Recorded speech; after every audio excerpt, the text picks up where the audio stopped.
Even anything question. यहाँ पे US होना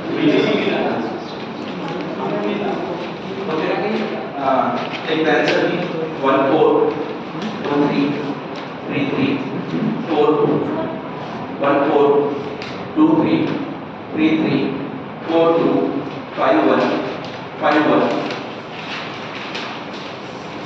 6 1 6 1 7 4 7 4 8 3 8 3 9 3 10 2 10 2 11 2 11 2 12 3 12 3 13 3 13 3 14 4 14 4 and 15 2 and 15 2. Question 12.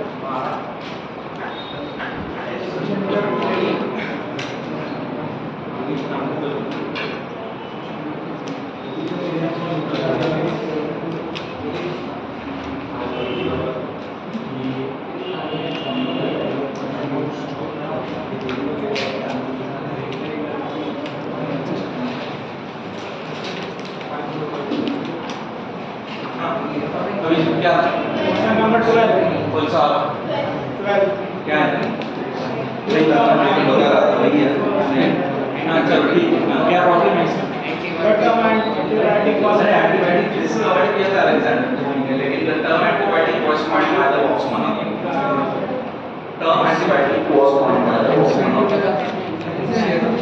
दोनों क्या है नहीं वो इसमें होगा कि मैनेजमेंट डिसीजंस में एडवर्स जेंडर और बॉक्स चलो ठीक है but boxman is the correct answer for that question sir 14 में क्वेश्चन नंबर 14 का जो सेकंड ऑप्शन है उसमें H2 नहीं चाहिए बिकॉज़ वहां पे क्या लिखा है वहां पे H2 नहीं चाहिए they ask traces so trace of लेकिन मेजर गैसेस कौन से होंगे तो वो ये तीन होंगे और वहां पे सीवेज में वो अलग वाले तीन होंगे ठीक है H2 और H2 इतना ही डिफरेंस है और सर ये थर्ड क्वेश्चन एक बार उसका आंसर एक्सप्लेन कीजिए क्या है यस जस्ट तुम बात कर रहे हो इधर नहीं यहाँ पे थर्ड में क्या एक्सप्लेन करना है यार मीथेनोजेनिक के दो एरोबिक है सर और यहाँ पे उन्होंने किया कि once purity of the sewage or waste water is reduced significantly, the effluent is then passed to settling tank where the bacterial flocks are allowed to sediment. Once the purity of the sewage water is reduced significantly, the effluent is then passed to the settling tank where the bacterial flock is allowed to separate. Correct तो वही bacterial flock से होंगे वो aerobic and bacteria वो जो flock बनेगा वो किसका होगा एरोबिक ऑर्गेनिज्म का होगा तो फ्लॉक्स को डाइजेस्ट करने के लिए हमारे पास क्या है अनएरोबिक डाइजेस्टर्स है तो अनएरोबिक डाइजेस्टर में हमारा फ्लॉक जाएगा और वहां पे एरोबिक बैक्टीरिया को डाइजेस्ट किया जाएगा तो बचा क्या मीथेनोजेंस क्या करेगा तो वो गैस प्रोड्यूस करेगा और वही गैस हम लोग यूज करेंगे ओके डन सो यस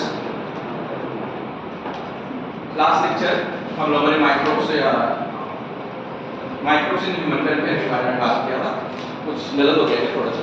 हाँ, तो माइक्रोब्स इन ह्यूमन वेलफेयर के बारे में बात कर रहे थे हम लोगों ने। बेसिकली कहाँ पे माइक्रोब्स जो है वो यूज किए जाते हैं उसके बारे में बात किया था। तो माइक्रोब्स बेनिफिशियल होते हैं, ऑब्वियसली होते हैं, हमारे दिमाग में एक ही चीज चलती रहती है कि भाई ये हार्मफुल है, लेकिन सब माइक्रोब्स आर यूजफुल, और यूजफुल माइक्रोब्स के बारे में हम लोग बात करते हैं। तो लास्ट लेक्चर में हम लोगों ने शुरू किया था सीवेज वाटर के साथ कि सीवेज ट्रीटमेंट में माइक्रोब्स जो है वो यूज किए जाते हैं। यहाँ पे हम लोगों ने प्राइमरी ट्रीटमेंट देखा, हम लोगों ने सेकेंडरी ट्रीटमेंट देखा। Primary treatment is also called as primary treatment is also called as close correct. Primary treatment is also called as it is a physical treatment. ये क्या है? Physical treatment है जहाँ पे हम दो स्टेप्स को देखते हैं। पहली स्टेप थी हमारी कौन सी? Sequential filtration। पहली स्टेप जो थी हमारी फिजिकल या प्राइमरी ट्रीटमेंट में वो कौन सी थी? Sequential filtration। दूसरी स्टेप कौन सी थी? सेडिमेंटेशन। फिर हमारा क्या बना? प्राइमरी इफ्लुएंट बना। प्राइमरी इफ्लुएंट कहाँ पे जाएगा? सेकेंडरी ट्रीटमेंट के लिए। सेकेंडरी ट्रीटमेंट जो है उसमें हम लोगों को 3 टैंक देखने को मिलते हैं। पहले टैंक का नाम क्या है? First tank. Name of the first tank is aerating tank. Aerating tank. दूसरे टैंक का नाम क्या है? दूसरे नाम का टैंक क्या है? अभी पढ़ा ना? Settling tank. दूसरे टैंक का नाम है सेटलिंग टैंक। थर्ड कौन सा है? Anaerobic digester. और अनेरोबिक डाइजेस्टर से 3 टैंक्स के थ्रू हमारा ये प्रोसेस जो है सेकेंडरी ट्रीटमेंट का वो कंप्लीट होता है। और सेकेंडरी ट्रीटमेंट जब कंप्लीट होती है तो हमारा सेकेंडरी इफ्लुएंट जो है वो कहाँ पे जाके डिस्पोज किया जाता है? रिवर में जाएगा। लेकिन यदि हमें वो वाटर को फिर से यूज करना है so we have to take tertiary treatment. We have to take tertiary treatment. Tertiary treatment जैसे प्राइमरी ट्रीटमेंट को मैंने फिजिकल कहा, तो secondary treatment is also called as biological treatment. Bio सिर्फ माइक्रो ऑर्गेनिजम्स ही यूज किए, इसीलिए वो क्वेश्चन था कि एक्चुअल सेकेंडरी ट्रीटमेंट में मिथाइलोजेन जो होते हैं वो कहाँ पे यूज होते हैं? तो वो अनेरोबिक सेकेंडरी ट्रीटमेंट के अनेरोबिक पार्ट में यूज किए जाते हैं। तो ये होगी बायोलॉजिकल, क्योंकि माइक्रो ऑर्गेनिज्म जो है, लिविंग ऑर्गेनिज्म जो है, वो सेकेंडरी ट्रीटमेंट में यूज किए जा रहे हैं। फिर हम टर्शियरी ट्रीटमेंट जब देखते हैं तो ये केमिकल ट्रीटमेंट। ये कौन सी ट्रीटमेंट है? केमिकल। क्यों केमिकल है? क्योंकि यहाँ पे हम लोग क्लोरीनेशन कर रहे हैं। यहाँ पे हम लोग क्या कर रहे हैं? क्लोरीनेशन। एज वेल एज हम लोग क्या कर रहे हैं? वाटर जो है वो यूवी रेडिएशन से पास कर रहे हैं। जैसे कि कोई भी माइक्रो ऑर्गेनिज्म स्टिल बच गया होगा तो वो यूवी रेडिएशन के थ्रू किल कर दिया जाएगा। कोई भी वायरस से बच गया होगा तो उसका क्या कर देना है? डीएनए डायमर जो है वो फॉर्म कर देना है। और वो किससे फॉर्म होगा? वो होगा आप लोगों के यूवी रेडिएशन से। दैट वे आप लोग वो वाटर को फिर से यूज कर सकते हो। यदि यूज करना है तो रिवर पे छोड़ देना है तो हम लोग क्लोरीनेशन नहीं करेंगे, हम लोग यूवी रेडिएशन का यूज नहीं करेंगे, सेकेंडरी ट्रीटमेंट में खत्म कर लेंगे। ये हो गया आप लोगों का सीवेज वाटर। उसके बाद हमने थोड़ा सा बीओडी के बारे में बात किया। What is BOD? So what is BOD? Biochemical oxygen demand. So that will be the BOD. तो बायोकेमिकल ऑक्सीजन डिमांड जो है तो ये कब हाईएस्ट होगी? जब वाटर जो होगा वो पोल्यूटेड होगा तो बीओडी जो होगी वो हाईएस्ट होगी। और जब वाटर जो होगा वो कम पोल्यूटेड होगा तो बीओडी जो होगा वो उसका कम होगा। और ये क्या करता है? यही बताता है कि जो एरिएटिंग टैंक है उसमें से हमको जो इफ्लुएंट है वो डालना है इनटू द सेटलिंग टैंक। तो ये कब डालना है? ये बीओडी के ऊपर डिपेंडेंट होता है। बीओडी के ऊपर डिपेंडेंट होता है। आप लोगों को बताया था फॉर एग्जांपल 100 बीओडी है फर्स्ट डे पे, नेक्स्ट डे पे वो 50 हो जाएगी, नेक्स्ट डे पे वो 10 हो जाएगा, नेक्स्ट डे पे वो 5 हो जाएगा, नेक्स्ट डे पे बीओडी यदि 2 रह गया, नेक्स्ट डे पे यदि बीओडी 2 रह गया और उसके नेक्स्ट डे पे भी बीओडी जब कांस्टेंट रह जाएगा तो वो क्या इंडिकेट कर रहा है कि अभी फूड का ऑक्सीडेशन नहीं हो सकता है क्योंकि फूड अवेलेबल है ही नहीं। मतलब आपका पोल्यूटेड वाटर जो है वो अनपोल्यूटेड की तरफ जा रहा है। तभी आप उस वाटर को कहां पे ट्रांसफर कर सकते हो? सेटलिंग टैंक में। सेटलिंग टैंक में क्यों करना है? क्योंकि आपके जो फ्लॉक्स बनाए गए थे तो उनको सेटल करने के लिए वो करना है। Then what is meant by BOD? That is, I am asking about the definition of the BOD. BOD की definition कौन बताएगा? BOD बायोकेमिकल ऑक्सीजन डिमांड की definition कौन बताएगा? Biochemical oxygen demand.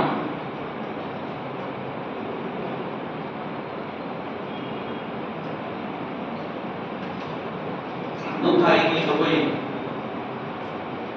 औषध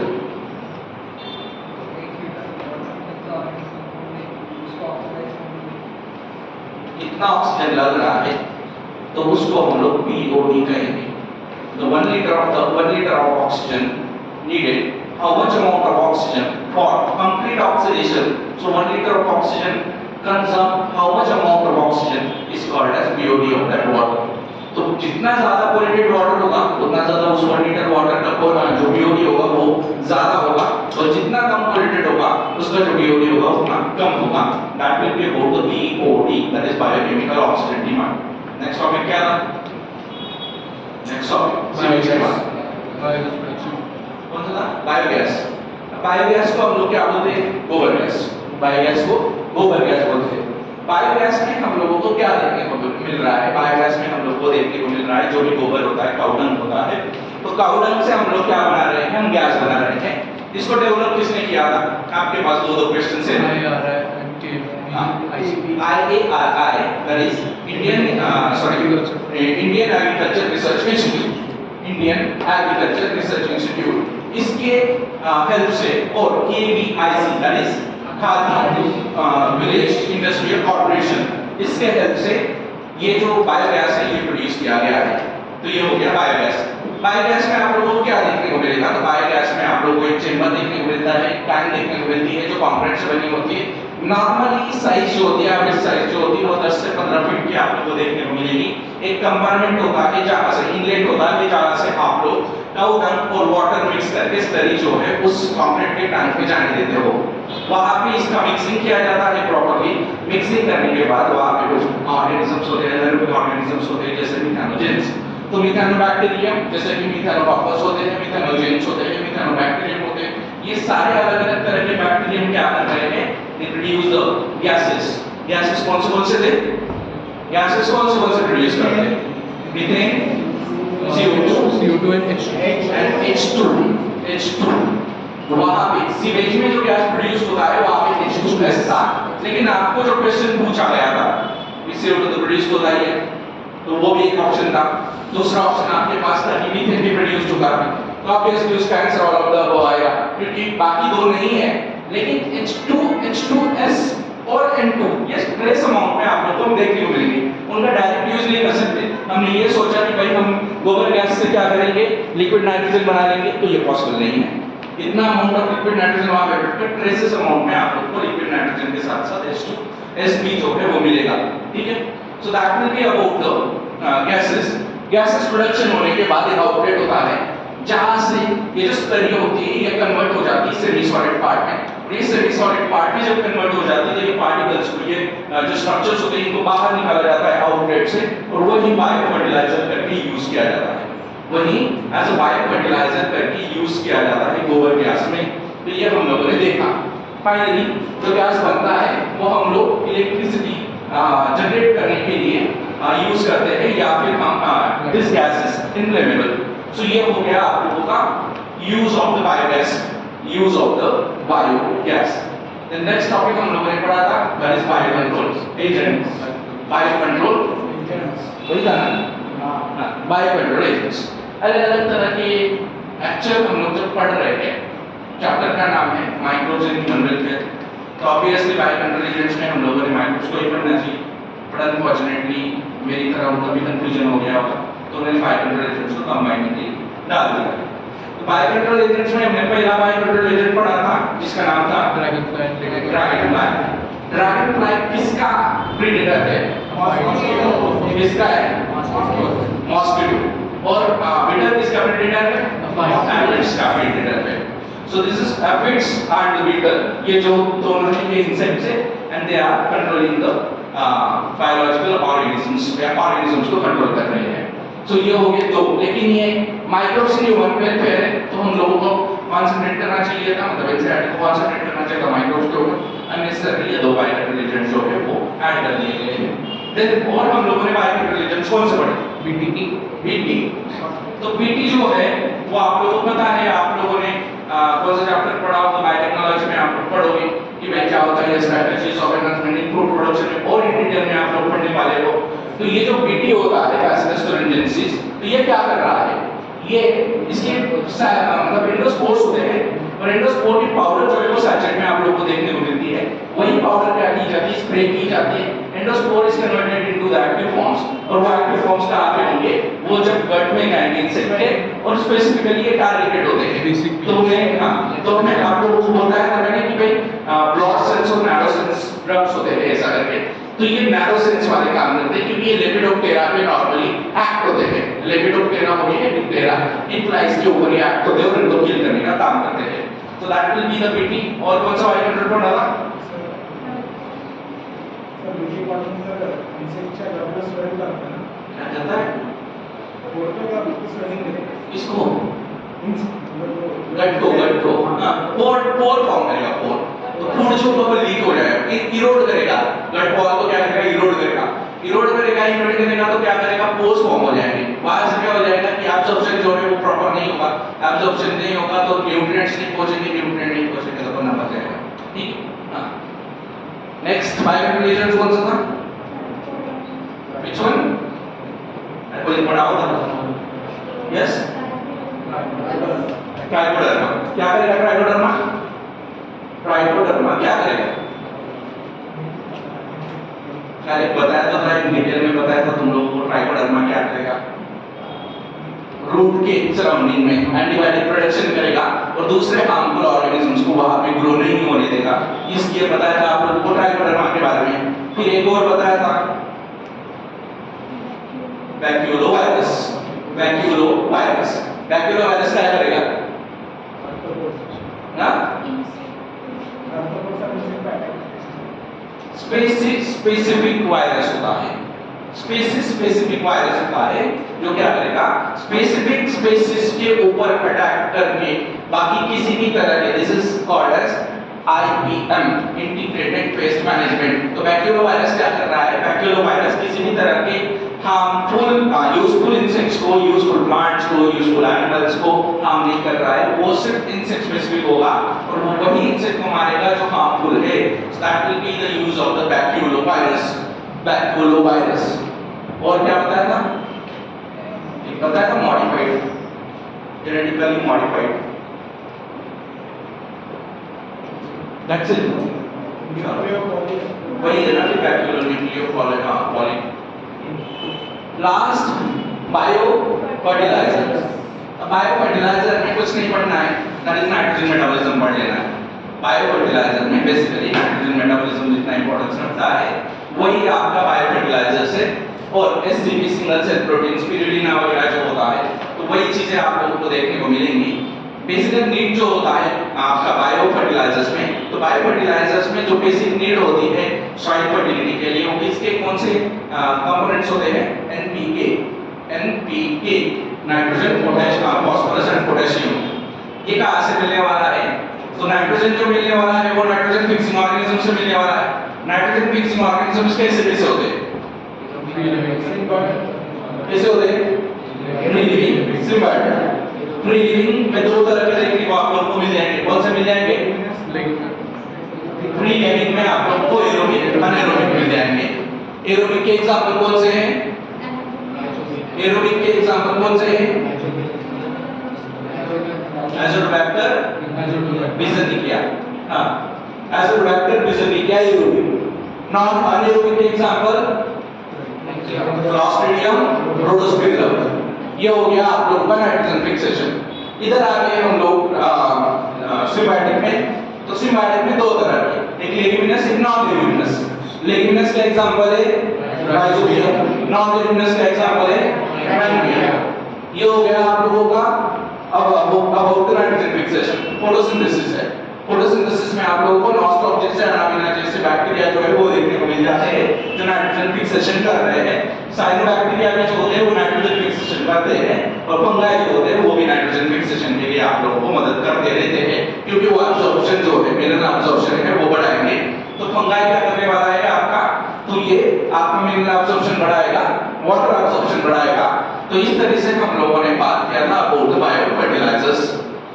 We are right now speaking about the next chapter and that will be the structural organization. तो structural organization के बारे में जब हम लोग बात करते हैं तो हमारे पास क्या है structural organization में? तो structural organization सिंपल सी चीज होती है। पहले तो हम structural organization के बारे में बात करते हैं। अभी स्टार्ट ये बंद कर दिया, ज़्यादा डिस्टर्ब हो रहा है। सर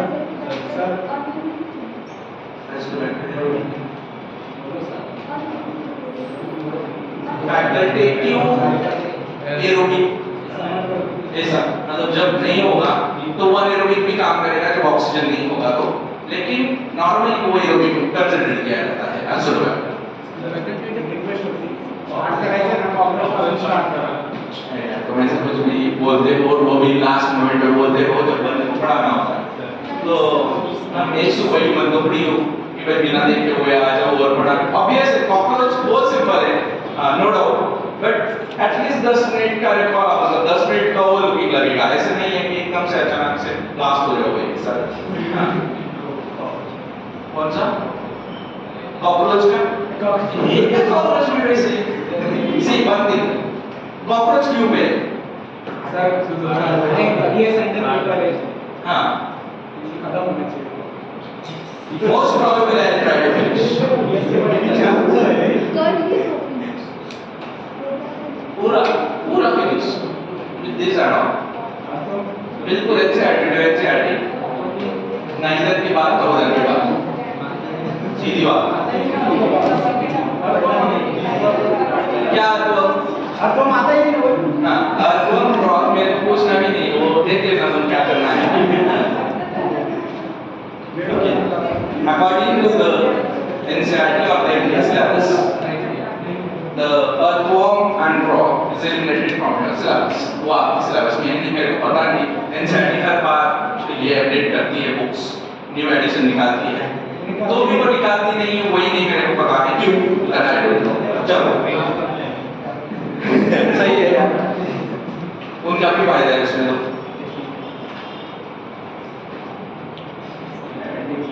यही है ना, स्ट्रक्चरल ऑर्गेनाइजेशन के बारे में बात कर रहे हैं।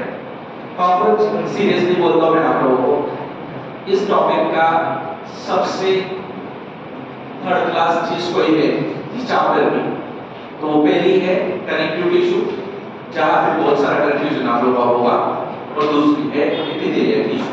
बाकी इस चैप्टर में कुछ नहीं करना है, बस एक ही चीज कुछ भी नहीं है। मैं तुमको चैलेंज लेके बोल रहा हूँ, यदि कॉकरोच नहीं समझ में आया तुमको मेरा, वैसे भी नहीं करोगे तुम लोग, मेरे को पता है।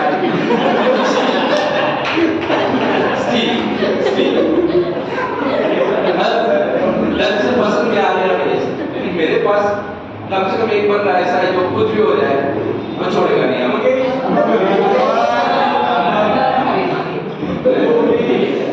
तो एक बंदे को मैं पढ़ाऊंगा, उसमें कोई दिक्कत है नहीं।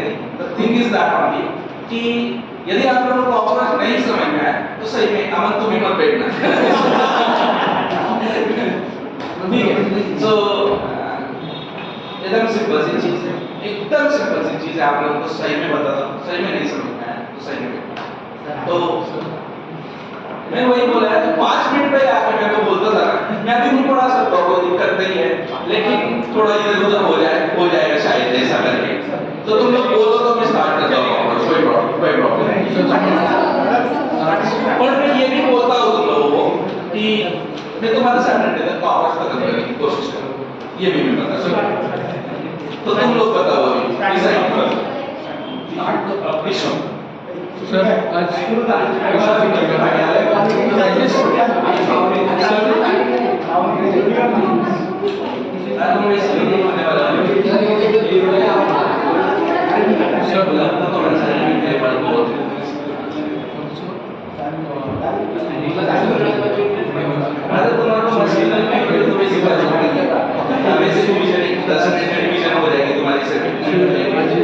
कनेक्टिव और एपिथेलियम जो है वो खत्म कर देंगे भैया सब। चलो ठीक है। स्ट्रक्चर सो कोशिश करता हूँ मैं आप लोग का एपिथेलियल आज खत्म करने की, और कल आधे घंटे में कनेक्टिव टिश्यू या 40 मिनट में कनेक्टिव टिश्यू खत्म करता हूँ। कम से कम 2 घंटे हमारे पास बचेंगे, 2 घंटे में आपका टॉपिक खत्म हो जाएगा, क्योंकि मस्कुलर और न्यूरल की आपको वैसे भी जरूरत नहीं है, बिकॉज ऑलरेडी आप लोगों ने न्यूरल और लोकोमोशन पढ़ चुके हो, तो मस्कुलर और न्यूरल की आप लोगों को जरूरत है नहीं। जल्दी जल्दी से 5 मिनट में उसका रिवीजन लेके खत्म कर देंगे। तो ऑलमोस्ट हम लोग, और कॉकरोच की नर्वस सिस्टम सिंपल है, कॉकरोच की डाइजेस्टिव सिस्टम सिंपल है, कॉकरोच की रेस्पिरेटरी सिस्टम सिंपल है, कॉकरोच की सर्कुलेटरी सिस्टम सिंपल है, रिप्रोडक्टिव सिस्टम। सिर्फ 2 चीजें इंपॉर्टेंट है कॉकरोच की, इंट्रोडक्शन और मतलब मॉर्फोलॉजी और उसके माउथ पार्ट्स, दैट्स इट। इतनी चीजें यदि आप लोग समझ लोगे, रिप्रोडक्टिव तो बहुत सिंपल, कोई दिक्कत नहीं। सीरियसली एक चीज बता दो, 2 चीजें, एक तो I don't have my presentation with me because आप लोगों को डायग्राम्स लगे या तो वो फिर निकालने में जो समय मेरे पास है उतने में ही खत्म हो जाएगा, वैसे भी वो खत्म नहीं, ठीक है। तो अननेसेसरीली आज कोई मीनिंग नहीं है कॉकरोच निकालने का। कल मेरे पास मेरा प्रेजेंटेशन रहेगा तो एटलीस्ट मैं 2 सिस्टम्स आप मतलब इंट्रोडक्शन खत्म करके डाइजेस्टिव सिस्टम कल खत्म कर दूंगा कनेक्टिव टिश्यू के साथ, और नेक्स्ट लेक्चर में बचा होगा आप लोगों का इंट्रोडक्टिव और नर्वस, वो वैसे ही खत्म हो जाएगा। So we start in the structural organisation में हम लोग बात कर रहे थे एकदम स्ट्रेट फॉरवर्ड, कोई इधर का उधर की बात नहीं, जिस तरह से हम लोग प्लांट के बारे में बात करते हैं, या हम लोगों ने चैप्टर पढ़ा हुआ है that the name of the plant is name of the chapter is anatomy of flowering plant। Anatomy में हम लोगों ने जैसे फ्लावरिंग प्लांट में अलग-अलग तरह के टिश्यूज पढ़े हैं, कि मेरिस्टेमेटिक टिश्यू होते हैं, परमानेंट टिश्यू होते हैं, मेरिस्टेमेटिक के भी कुछ टाइप होते हैं जैसे कि अपाइकल इंटरकैलर लैटरल। उसी तरह से हम लोग परमानेंट के भी टाइप्स देखते हैं, simple permanent, complex permanent and so on. उसी तरह से कोई भी ऑर्गेनिज्म जो है, एनिमल जो है, वो 4 मेन टिश्यू से बना हुआ है। पहला टिश्यू है आप लोग का एपिथेलियल टिश्यू, दूसरा टिश्यू है आप लोग का कनेक्टिव टिश्यू, तीसरा टिश्यू आप लोग का मस्कुलर टिश्यू, और चौथा टिश्यू है आप लोग का न्यूरल टिश्यू। पहले टिश्यू के बारे में बात कर रहे हैं, epithelial tissue. Epi means above, तो जो tissue above the organs, above the body parts लेता है, उस टिश्यू को हम लोग एपिथेलियल टिश्यू कहते हैं। एपिथेलियल टिश्यू का जो ओरिजिन है वो है endodermal origin, mesodermal origin and ectodermal origin. मतलब ये तीनों ओरिजिन से बनता है, मेसोडर्म से भी बनेगा, एंडोडर्म से भी बनेगा, एक्टोडर्म से भी बनेगा। तो ट्रिप्लोब्लास्टिक है हम लोग, इसीलिए हम लोग तीनों जर्म लेयर देख रहे हैं। ट्रिप्लोब्लास्टिक हो गया तो जो 2 जर्म लेयर हम लोग को देखने को मिलेंगे। तो ये हो गया आप लोगों का ओरिजिन एपिथेलियल टिश्यू का। एपिथेलियल टिश्यू के बारे में जब हम लोग बात कर रहे हैं, तो एपिथेलियल टिश्यू जो होता है वो आप लोगों को कहां देखने को, लोकेशन कहां पे है, वेयर इट इज लोकेटेड। तो आप लोगों को एपिथेलियल टिश्यू कहां पे देखने को मिलेगा, कहां पे देखने को मिलेगा?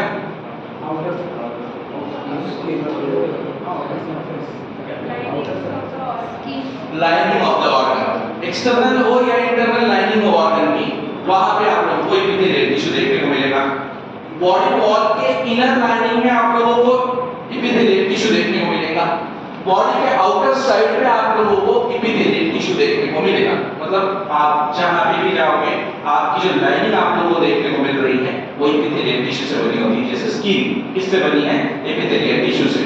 बाहर से यदि हम लोग बॉडी को, just imagine this is body, इसका मैंने सर काट दिया, अब ये जो है ये बॉडी वॉल है, इसकी भी जो लाइनिंग है it is made up of an epithelial tissue.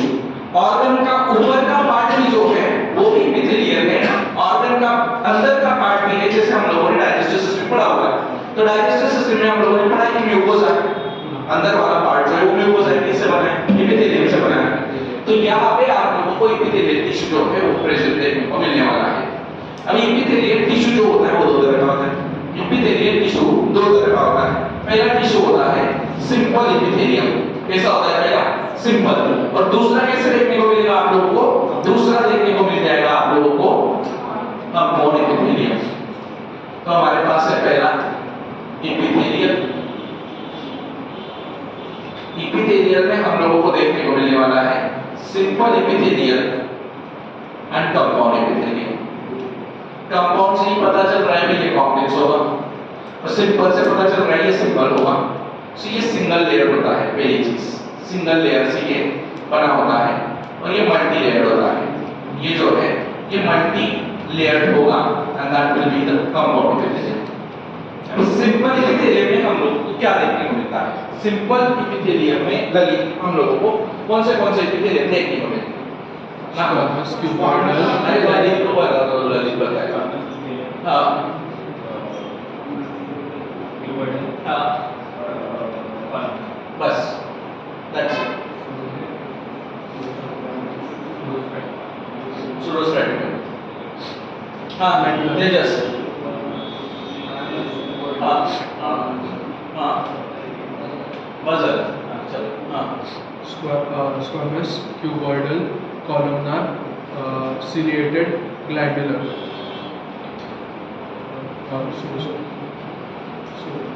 Pseudostratified. Glandular.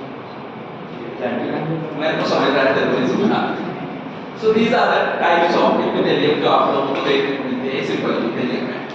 पहले बात कर लेते हैं स्ट्रक्चर के बारे में। epithelium जो होता है, they are compactly arranged. ICM जो होता है वो बहुत कम होता है, that is intracellular matrix होता है, वो बहुत कम देखने को आप लोगों को मिलेगा। Centralized nucleus आप लोगों को देखने को मिलेगा। और ये कुछ आप लोगों को और कोई भी जो epithelium होता है वो आपको कहाँ पे देखने को मिल रहा है? It is present on the basement membrane. Basement membrane is non-cellular part. Basement membrane कैसा part है? Non-cellular part है, and it is made up of basement membrane is made up of basal lamina, and the other one is reticular lamina or fibrous lamina. ये दो चीजों से आप लोगों का बेसमेंट मेम्ब्रेन जो है वो बनता है। बेसमेंट मेम्ब्रेन किससे बन रहा है? बेसल लामिना से और रेटिकुलर लामिना से, और उसको ही हम लोग क्या बोलते हैं? फाइब्रस लामिना कहते हैं। तो ये दो चीजों से हमारा क्या बन रहा है? फाइब्रस या रेटिकुलर लामिना हमारा किससे बन रहा है? तो ये किसके ऊपर एपिथेलियल किसके ऊपर रहेगा? किसके ऊपर रहेगा? लोकेशन क्या है? ऑर्गन के ऊपर।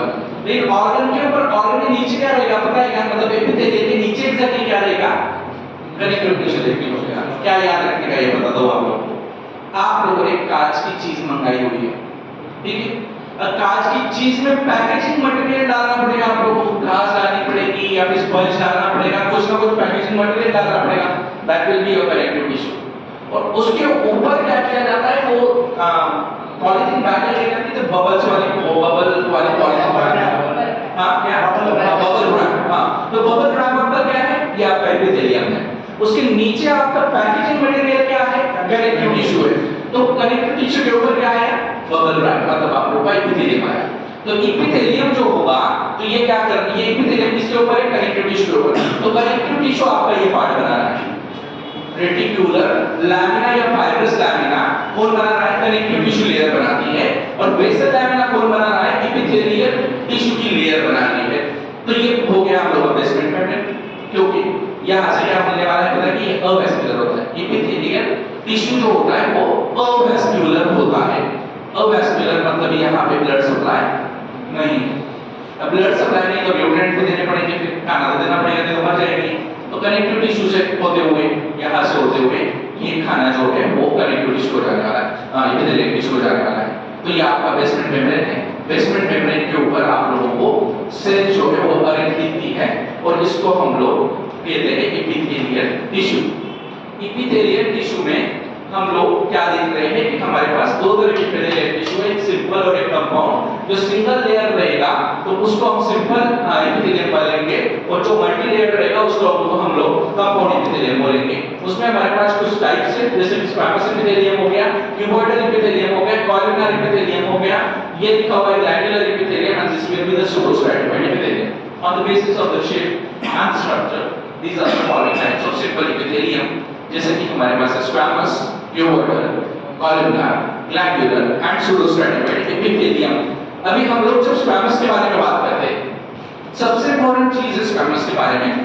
इस स्क्वैमस एपिथेलियम जब आप लोग देखोगे तो आप लोगों को ना न्यूक्लियस जो होगा ना वो बल्ज आउट होते हुए दिखेगा बाहर। क्यों? क्योंकि आपकी सेल्स है ना फ्लैट है।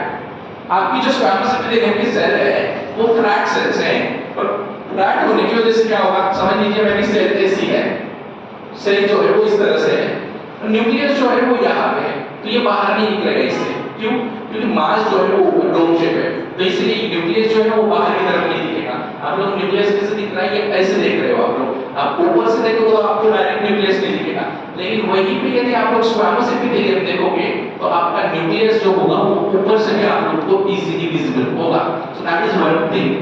आप लोगों को स्क्वामस एपिथेलियम जो होगा, स्क्वामस एपिथेलियम जो होता है वो कभी-कभी इररेगुलर मार्जिन शो करता है, और जब ये इररेगुलर मार्जिन शो करता है it is called as tessellated epithelium.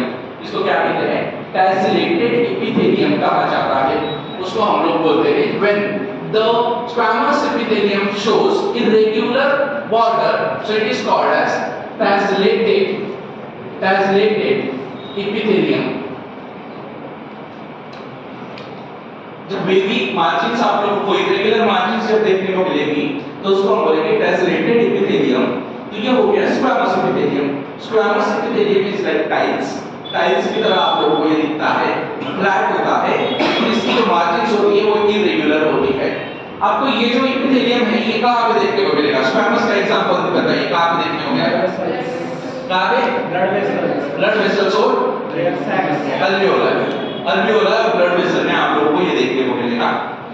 ये हो गया आप लोगों का alveola and blood vessels, inner lining of blood vessels that is endothelium में, और अल्वियोला में आप लोगों को स्क्वामस एपिथेलियम, सिंपल स्क्वामस के बारे में बात कर रहा हूं।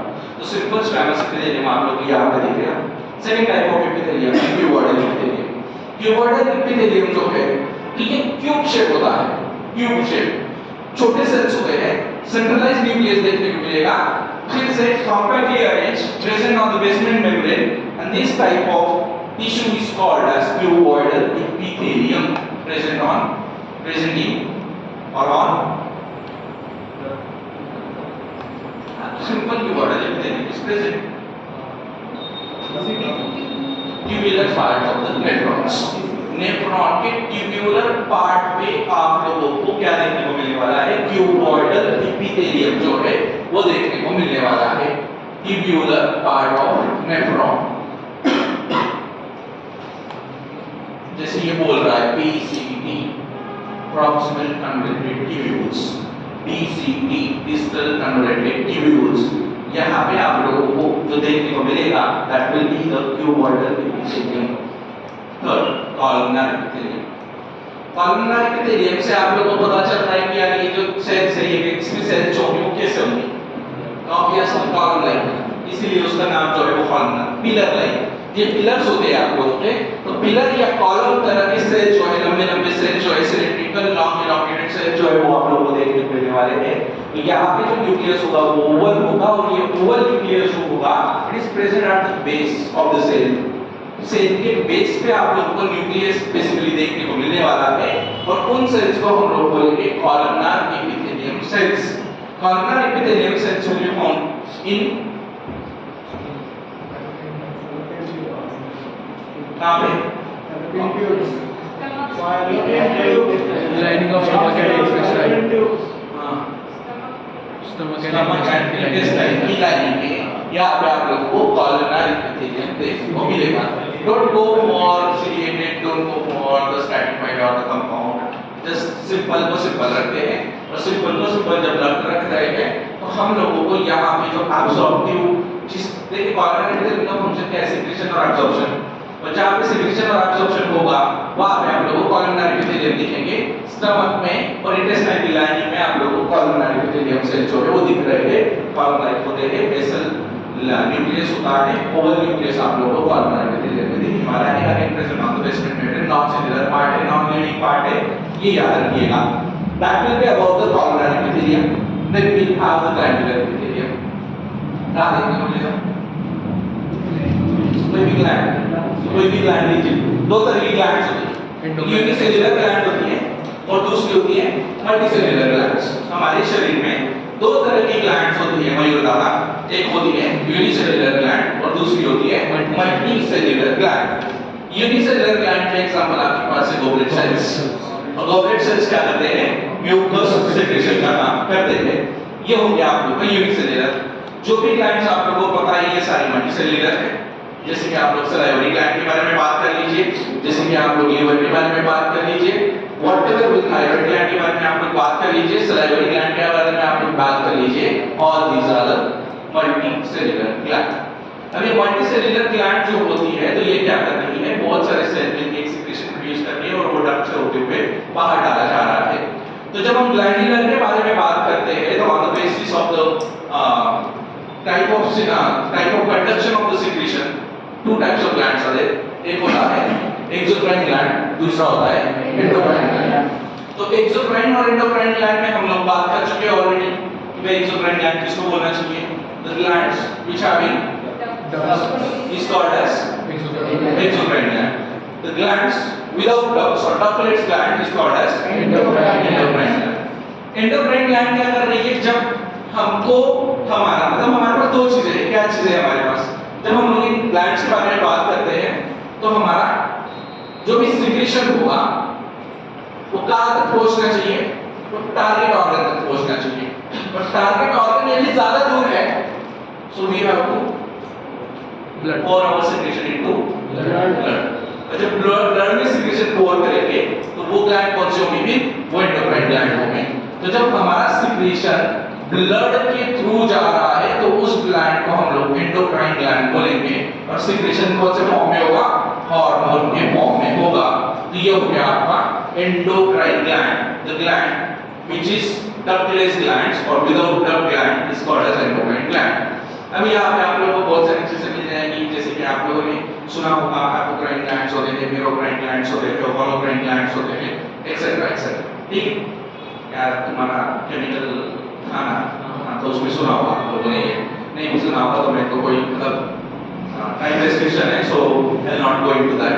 मेरोक्राइन होलोक्राइन एंड एपोक्राइन में नहीं जाऊंगा, लेकिन आप लोगों ने स्वेट ग्लैंड सुना होगा, आप लोगों ने मैमरी ग्लैंड का समझे, उसमें वो कैसे जाता है, क्या नहीं जाता है, कैसे टूटता है, पूरी से मतलब पूरी ग्लैंड डैमेज हो रही है या नहीं हो रही है, उसके ऊपर 3 तरह की ग्लैंड्स होती है।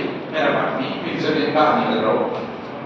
This is endocrine gland. Exocrine वाला पार्ट, एक्सोक्राइन जहां पे डक्ट्स होते हैं, मतलब सिंपल सी चीज है, आपने डाक ऑन किया, आपने नली लगाई हुई है, ठीक है, ट्यूब वाटर ट्यूब लगाई हुई है और आपको आंगन में पानी मारना है, तो आपके पास एक ओपनिंग है, डक्ट है, और उस डक्ट से आपका सिक्रेशन जो है वो कहाँ जा रहा है, उस ट्यूब से जा रहा है। So this type of gland, जब ऐसे डक्ट्स हमारे पास होते हैं, जैसे डाइजेस्टिव सिस्टम में सिंपल तरह की सिस्टम हम लोगों ने पढ़ी है कि हमारा लीवर का जो जूस है वो भी ग्लैंड के डक्ट से होते हुए, that is called as hepatopancreatic duct, duodenum में ओपन होता है। हमारा पैंक्रियास का जो सिक्रेशन है वो भी आपका डियोडिनम में ओपन हो रहा है, that is through the hepatopancreatic duct. तो जिन ग्लैंड के पास डक्ट है उनको हम लोग क्या कहते हैं, हम लोग कहते हैं उनका एक्सोक्राइन ग्लैंड। तो इस तरह से आपका ग्लैंडुलर एपिथेलियम जो होता है, तो ग्लैंडुलर एपिथेलियम क्या बना रहा है, आपने ग्लैंड बना रहा है, either it will be the unicellular, either it will be the multicellular.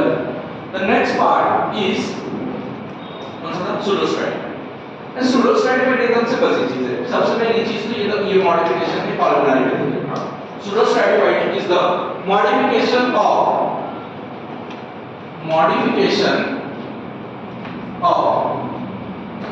columnar epithelium। अभी हम कैसे, सूडो मतलब क्या, फॉल्स, ऐसा अपीयरेंस दे रहा है कि सारा ये स्ट्रैटिफाइड है। स्ट्रैटिफाइड मतलब क्या, मल्टीलेयर्ड। कंपाउंड और स्ट्रैटिफाइड मतलब क्या, मल्टीलेयर्ड। अपीयरेंस कैसा है, मल्टीलेयर्ड वाला है, एग्जैक्टली मल्टीलेयर्ड है क्या, नहीं, वो यूनिलेयर है, सिंगल लेयर है, मोनोलेयर है। यहाँ पे आप लोगों को कैसे दिखेगा कि यार ये जो कॉलमनर सेल्स है इनकी जो साइज है वो डिफरेंट है, इनका जो शेप है वो डिफरेंट है, और साइज और शेप डिफरेंट होने की वजह से आप लोगों को जो अपीयरेंस मिल रहा है वो मल्टी लेयर मिल रहा है, लेकिन एग्जैक्टली वो है नहीं, वो सिंगल लेयर है, और उसको हम लोग कहते हैं सूडोस्टाइड। फॉर एग्जांपल मेरे पास एक कॉलमनर सेल जो छोटी थी, फिर मेरे पास एक बड़ी कॉलमनर सेल, फिर एक और बड़ी है, फिर एक और छोटी है, फिर एक बड़ी है, फिर छोटी है, फिर बड़ी है। तो इस तरह से एक सिंगल लेयर, लेकिन अपीयरेंस जो दे रहा है वो मल्टी लेयर का दे रहा है। अभी इसका बेस यहाँ पे होगा, इसका बेस कहाँ होगा, यहाँ, इसका बेस कहाँ होगा, यहाँ, इसका बेस कहाँ होगा, यहाँ, इसका बेस कहाँ होगा, यहाँ। तो यहाँ से क्या हो रहा है, जो अरेंजमेंट ऑफ न्यूक्लियस है वो भी हम लोगों को एक सूडो अपीयरेंस दे रहा है, क्योंकि बेस भी चेंज हो जाएगा according to the length of the epithelium. तो यहाँ पे जो आप लोगों को अपीयरेंस मिल रहा है वो कैसा मिल रहा है, मल्टी लेयर्ड अपीयरेंस मिल रहा है, बट एक्चुअल में ये मल्टी लेयर्ड है नहीं।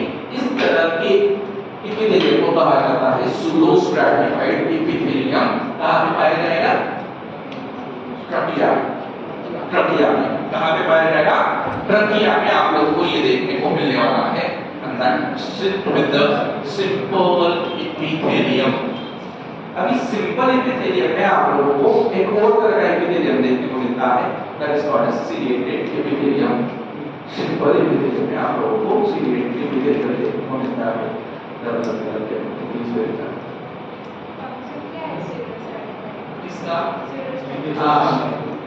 सूडोस्ट्रैटिफाइड क्या करेगा? नॉर्मली कॉलमनार का फंक्शन क्या होता है? एब्जॉर्प्शन होता है। तो म्यूकस जो होता है तो उसका मूवमेंट या उसका एब्जॉर्प्शन ये फंक्शन सूडोस्ट्रैटिफाइड का हो सकता है।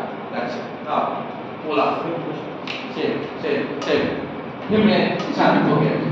तीन कंटीन्यूअस डाउट हो गए, मैं टेंशन आ गया। चल सो दैट विल क्या अबाउट दिस, ठीक है। We are speaking about the next one, simple epithelium के बारे में बात कर लिए। सिंपल एपिथेलियम में आप लोगों को एक और चीज देखने को मिलती है, दैट इज सिलिया। कुछ ऐसे सिंपल एपिथेलियम होते हैं जिनके ऊपर आप लोगों को सिलिया देखने को मिल जाते हैं। जैसे फॉर एग्जांपल आप लोगों को क्या देखने को मिल जाएगा? क्यूबॉइडल सेल्स होती है, क्यूबॉइडल एपिथेलियम जो होता है। तो क्यूबॉइडल में जब सिलिया मिल जाएंगे, ये स्ट्रक्चर है आपके पास, ट्यूब लाइक सेल्स निकाले हुए। तो यहाँ पे जब आप लोगों के पास सिलिया देखने को मिल जाएंगे तो इसको हम लोग क्या कहेंगे? Ciliated cuboidal epithelium. ग्रास नहीं निकाला है, ग्रास नहीं निकाला है, मैंने बोला सिलियास निकाले हुए हैं। क्यूबॉइडल सेल के ऊपर सिलियास निकाले हुए हैं। तो सिलिएटेड एपिथेलियम जो है वो आप लोगों को देखने को मिल रहा है, simple cuboidal epithelium. And the next one will be the simple ciliated columnar epithelium. Columnar sales के ऊपर जब आप लोगों को सिलिया देखने को मिलेंगे तो उसको हम लोग क्या कहेंगे? सिंपल सिलिएटेड कॉलमनार एपिथेलियम जो है वो कहते हैं। कहाँ पे देखने को मिलेंगे?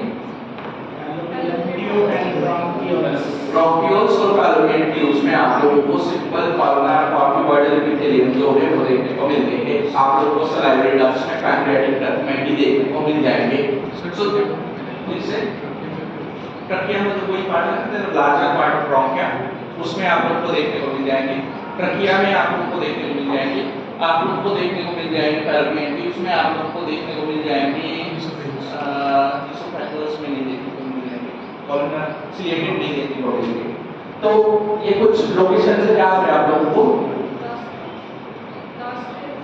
नॉस्ट्रिल्स में आप लोगों को मतलब नॉस्ट्रिल यदि देखेंगे तो वहां पे देखो सिलिएटेड नहीं देखने को मिलेगा, इस तरह को देखने को मिलेगा, हेयर्स देखने को मिल जाएंगे, जो ट्रैक कर रहे हैं। तो सिलिएटेड नहीं देखने को मिलेगा, देखो सिंपल देखने को मिलेगा सर।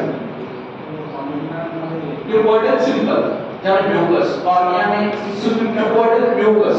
हां वेट नाश्ता में अगर क्यूबॉइडल असना काम सिक्रेशन करते हैं, क्यूबॉइडल होता है वही क्यूबॉइडल। स्किन सिलिएटेड मानना, स्किन सिलिएटेड मानना नहीं, वो थोड़ी देर में बात करें, ठीक है। डर याद करने ये रहा ऐसे आप बस देखना है ना, वो स्ट्रैटिफाइड स्क्वामस में हम स्किन के बारे में बात करें। हां इसोफेगस में तेरा आ जाएगा स्ट्रैटिफाइड स्क्वामस एपिथेलियम, यानी सॉरी इसोफेगस में तेरा स्ट्रैटिफाइड स्क्वामस एपिथेलियम आ जाएगा। इसलिए बहुत प्रोब्लेम्स पढ़ लो, फिर बाद में यदि कुछ रहेगा ना तो वो पढ़ लेंगे। डन है।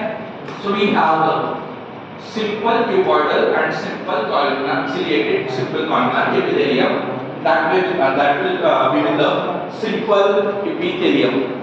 We are moving towards the next one, and that will be the compound epithelium or stratified epithelium. Compound epithelium or stratified epithelium. अभी compound epithelium जो होता है इसमें आप लोगों को क्या देखने को मिल रहा है? मल्टी-लेयर स्ट्रक्चर देखने को मिलेगा। मल्टी-लेयर स्ट्रक्चर आप लोगों को कैसा देखने को मिलेगा? तो आपके पास एक बेसमेंट मेम्ब्रेन है, बेसमेंट मेम्ब्रेन के ऊपर पहला आप लोगों का कोई भी लेयर जो है वो देखने को मिल रहा है, वही से डिवाइड होंगे हाइड्रोलिकली और वो मल्टी-लेयर स्ट्रक्चर जो है वो फॉर्म कर देंगे। और जब मल्टी-लेयर स्ट्रक्चर फॉर्म हो जाएगा तो इस तरह के अरेंजमेंट को हम लोग स्ट्रैटिफाइड और कंपाउंड एपिथेलियम कहते हैं। जहाँ पे आप लोगों को मल्टी लेयर स्ट्रक्चर देखने को मिलता है। अभी मल्टी लेयर स्ट्रक्चर में हम लोगों को क्या क्या देखने को मिलता है, मतलब कंपाउंड कौन सी सेल्स होती है। तो squamous epithelium is compound, squamous epithelium आप लोगों को कंपाउंड में देखने को मिलेगी। क्यूबॉइडल एपिथेलियम आप लोगों को कंपाउंड में देखने को मिलेगी। क्यूबॉइडल एपिथेलियम आप लोगों को कंपाउंड में देखने को मिलेगी स्टेयर्स। कॉलमनर एपिथेलियम आप लोगों को कंपाउंड में देखने को मिलेगी। तो ये तीन सेल्स जो होते हैं वो आप लोगों को कंपाउंड एपिथेलियम में देखने को मिलते हैं। अभी स्क्वैमस एपिथेलियम जो होता है, देखिए मैं क्या कर रहा हूं, मैं लिख रहा हूं यहां पे compound epithelium, compound epithelium. Compound epithelium is divided into कौन से कंपाउंड हम लोगों को देखने को मिलते हैं। तो कंपाउंड में हम लोगों को पहली चीज देखने को मिलेगी squamous. Squamous epithelium will be the compound, cuboidal epithelium will be the compound, cuboidal will be the compound and columnar will be the compound, columnar epithelium will be the compound epithelium। Squamous में दो तरह के squamous देखने को मिलते हैं, कौन से यानी non keratinised, keratinised squamous epithelium, keratinised squamous epithelium and non keratinized squamous epithelium and non keratinised squamous epithelium. Keratinised मतलब कि जहां पे प्रोटीन में केराटिन, स्क्वैमस एपिथेलियम में the squamous epithelium which is having the protein keratin. तो ये keratin क्या करेगा, ये आपके वाटर मॉलिक्यूल को इम्बाइब कर रखेगा।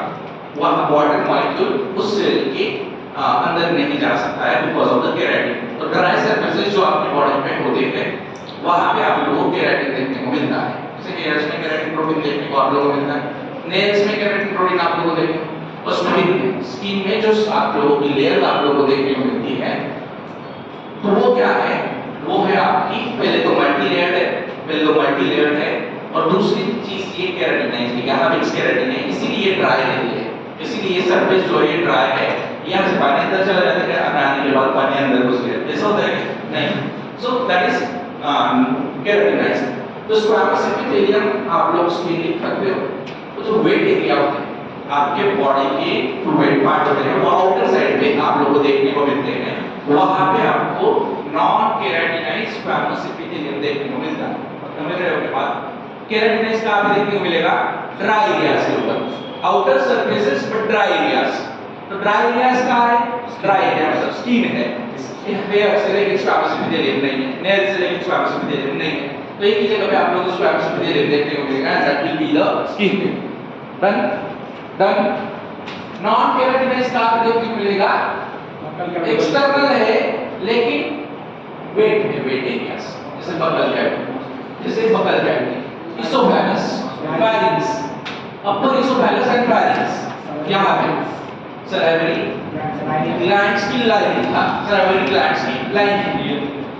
ईयर मतलब क्या, एक्सटर्नल पे कहां है, नहीं राइट, वो उसमें चला जाएगा ग्लैंडुलर एपिथेलियम में, सेरेमिनस ग्लैंड्स उधर चला जाएगा वो।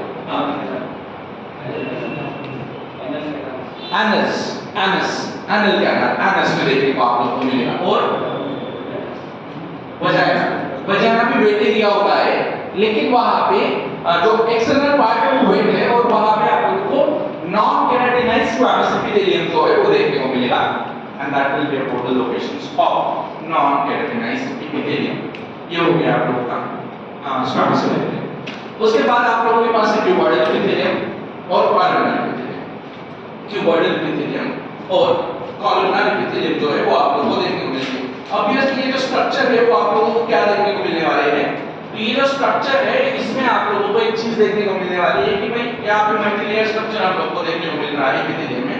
और ये एपिथेलियम जो होता है वो आप लोगों को कहाँ पे देखने को मिलने वाला है, lining of pancreatic duct and large salivary glands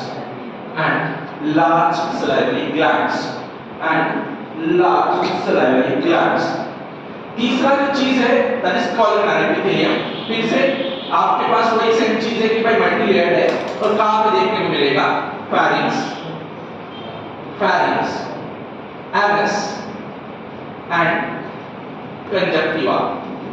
तो यहाँ पे आपको सुडो स्ट्रैटिफाइड कॉलमनार एपिथेलियम जो है वो देखने को मिलने वाला है, and that will be about the compound epithelium, squamous, cuboidal and the columnar epithelium. कौन सा? कंजक्टिवा आइस का पार्ट होता है कंजक्टिवा, ये वाला पार्ट जो है जो expose to the atmosphere, that will be the conjunctiva. पढ़ाना तुम लोगों ने सेंस ऑर्गन आई में तुम लोगों ने स्क्लेरा पढ़ा होगा, मिस कर दिया उसने। अच्छा बिजी था वो, हाँ, और कोरोइड पढ़ा होगा, स्क्लेरा पढ़ा होगा, सब कुछ था। हाँ, समझ में आ गया? देखिए फिर से एक बार फटाफट से रिवाइज कर लेते हैं, कुछ नहीं करना है, एक ही चीज करनी सिंपल सी कि भाई ये जो भी पढ़ा है हम लोगों ने कंपाउंड और सिंपल, इसमें एक और चीज होती है that will be the germinal epithelium. Germinal epithelium हम लोग ओवरीज और टेस्टिस में देखने को मिलते हैं, जो आपके सेमिफेरस ट्यूब्यूल्स को और ओवरीज की लाइनिंग करते हैं, that will be the germinal epithelium. Germinal epithelium से आपके गैमेट जो है प्रोड्यूस किए जाते हैं, that will be the one kind of epithelium जहां से गैमेट प्रोड्यूस होते हैं। एक और एपिथेलियम होता है कॉल्ड एज ट्रांजिशनल एपिथेलियम, जो आपके कंपाउंड एपिथेलियम में आता है। ट्रांजिशनल एपिथेलियम कंपाउंड एपिथेलियम में आप लोगों को देखने को मिलेगा मल्टी लेयर स्ट्रक्चर होता है। सिंपल डिफरेंस क्या है ये बता देता हूं आप लोगों को।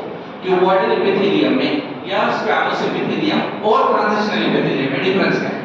स्क्वैमस एपिथेलियम में फ्लैट सेल्स रहेंगे, cuboidal epithelium multi layer flat cells, cuboidal epithelium में मल्टी लेयर ट्यूब सेल्स है, ट्यूब सेल्स।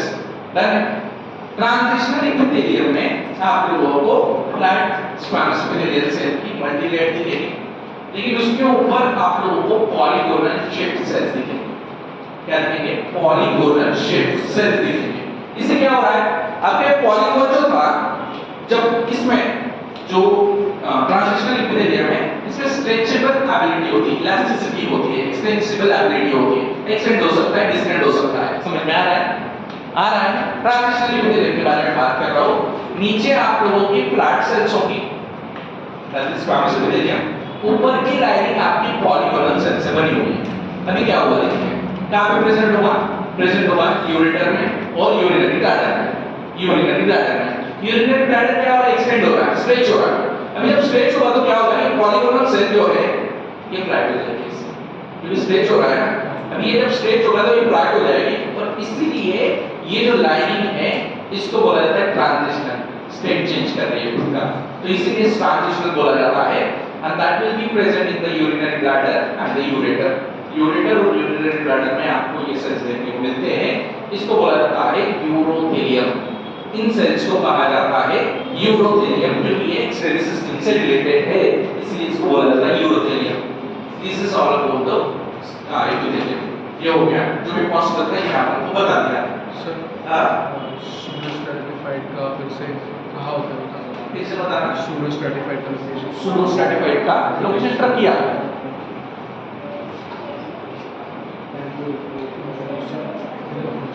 उसका कौन सा नाम है? एयर जब कंडक्ट करते हैं तो उसका सब कूलिंग डाउन और एटमॉस्फेयर के साथ एब्जॉर्प्शन कैसे इसका एब्जॉर्प्शन डिफ्यूजन तो होगा, रखिए तो थोड़ा बहुत सो गैस एक्सचेंज होगा ना, थोड़ा बहुत चलेगा ना, पर मैग्नेटिक तो रहेगी हर एक्सचेंज में। चल ओके, हम लोग बात कर रहे हैं अबाउट द एपिथेलियम। फटाफट से रिवाइज कर लेते हैं। एपिथेलियम पढ़ा जो आपके बॉडी की लाइनिंग को कवर करता है, उसको हम लोग एपिथेलियम कहेंगे। जो आपके बॉडी के बाहर प्रेजेंट होता है, बॉडी वॉल की लाइनिंग को कवर करता है, ऑर्गन्स के इंटरनल आउटरनल लाइनिंग को कवर करता है, उसको हम लोग एपिथेलियम कहते हैं। एपिथेलियम के दो टाइप्स होते हैं, सिंपल एपिथेलियम और कंपाउंड एपिथेलियम। सिंपल एपिथेलियम के कौन से टाइप्स हम लोगों ने पढ़े?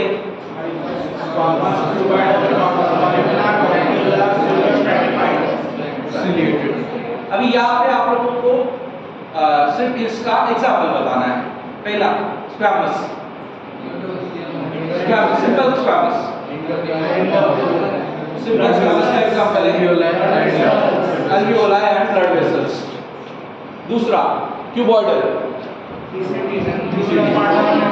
tubular part of nephron, then columnar, lining of stomach and intestine, then pseudostratified, trachea, then कौन सा लिखा था? glandular,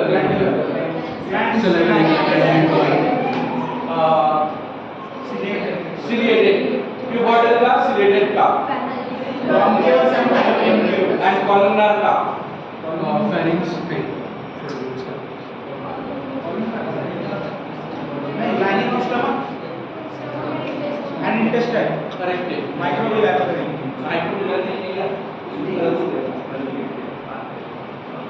ब्रोंकाई में होगा ना, सर वो तो सिलेटेड हुआ ना सिलेटेड कॉलमनार ही पूछ रहा हूँ ना फिर अभी, क्यूबॉइडल सिलेटेड क्यूबॉइडल कॉलमनार तो हो गया।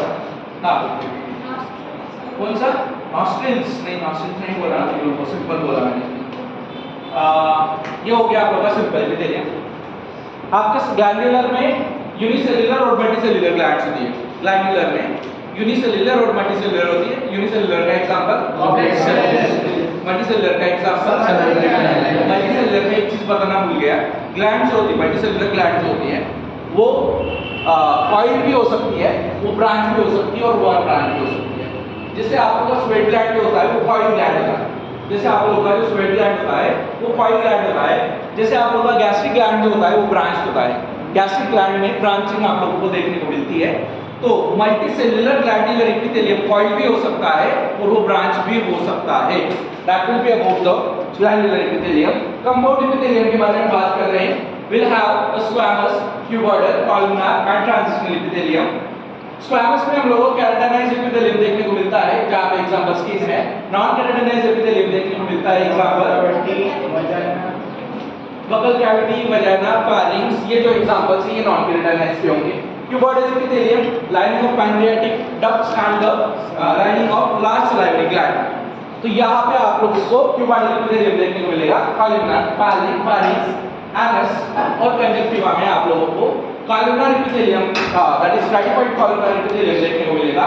And the last one will be the transitional epithelium, that is present in the ureter and the urinary bladder. It is also called as urothelium. जैसे ब्लड वेसल की lining को हम लोग endothelium कहते हैं, उसी तरह से यूरिनरी ब्लैडर और यूरेटर की लाइनिंग को हम लोग यूरोथेलियम कहते हैं, क्योंकि उसमें स्ट्रेचेबिलिटी होती है। and that will be about the epithelium. Next lecture will continue with the connective tissue. connective tissue जितना जल्दी पॉसिबली खत्म कर सकते हो उतना जल्दी खत्म करेंगे, उसके बाद टॉपिक शुरू करेंगे। हाँ, जंक्शन से पार्ट है थोड़ा सा